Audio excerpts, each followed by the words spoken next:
Now for some electrical issues on the forwarder. It says Volvo on the connectors here. I might be looking. They look very similar to Molex brand, but they're not the same. They have more of the angle. These are a little bit rounded, where you can't really misplace them.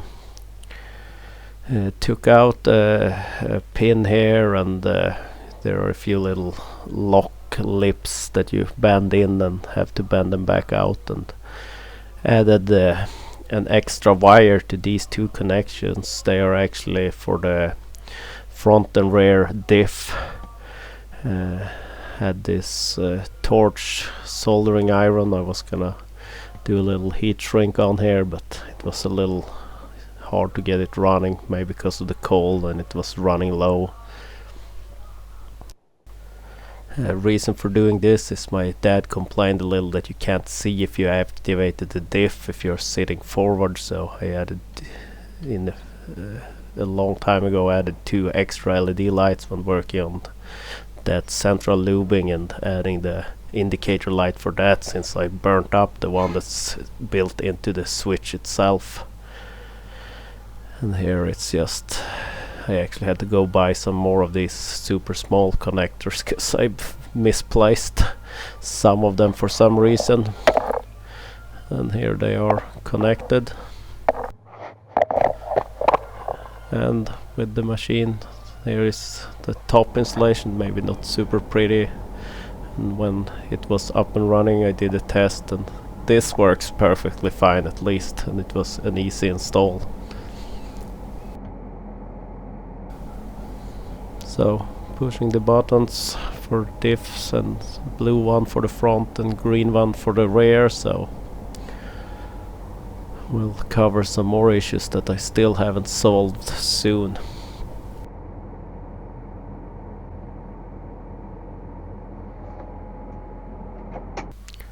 While being there in the cab, there is a rubber protection missing here. Well, it's supposed to seal also, I guess. I had it wasn't big enough actually, so but added something there. We'll see, it might fall out. But had also seen that one of the lights on the crane had a red shine to it, and it could be bad power, I hope, because these are kind of broken back here. So I had been able to get hold of a pin from the Komatsu dealer, but I needed a few more since they had the correct parts. Even if they don't sell them as actual spare parts, they had figured out what they needed to do some of their own repairs. Decided to pull out everything that has to do with the windshield wipers, because that's part of the wiring harness to the front of the machine that includes the sensor for the ladder, and that's the main thing I'm trying to sort out here. We had a long cable out there, and seemed to have all the wiring seemed to function to the first big break in that part of the wiring, so I'm getting a little bit stumped what's wrong here. Jag får ingen ström på den.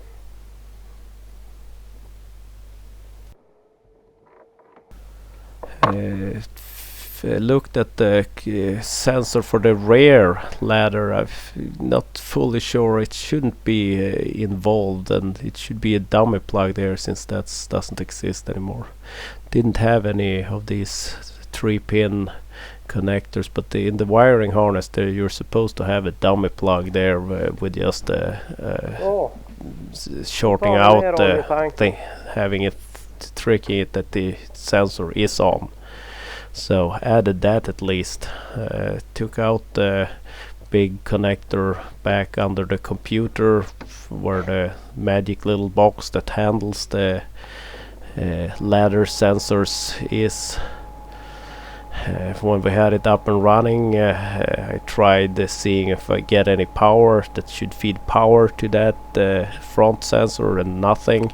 I do get power to the lights connectors up here, And then we have another electrical issues here and there. Now it refuses to start. I suspect the solenoid, they have done something special here with a connector that might have been broken. They have added it with it's hard to see here, but the small one that activates the solenoid, they have kind of put on there with a little screw, and after a few little attempts is dead. But here was bad video, but my dad shorted out, gave the solenoid power, and I tapped the solenoid lightly and there it goes. Did not have the correct pliers for these connectors, but I had something that seemed to be good enough to work, so that's what I used. I made it a little harder to get them back into the housing because they are not as tight as they should be, but it worked, so that should be sorted now, I hope. Then I looked a little more at that wiring for the ladder sensors. Had the connection to the little magic box apart again, checked everything, all the wiring seems fine. I turned some power on. I get power to the box and some of the sensors that are connected through it with low coolant and a few other things. They seem to give off an alarm and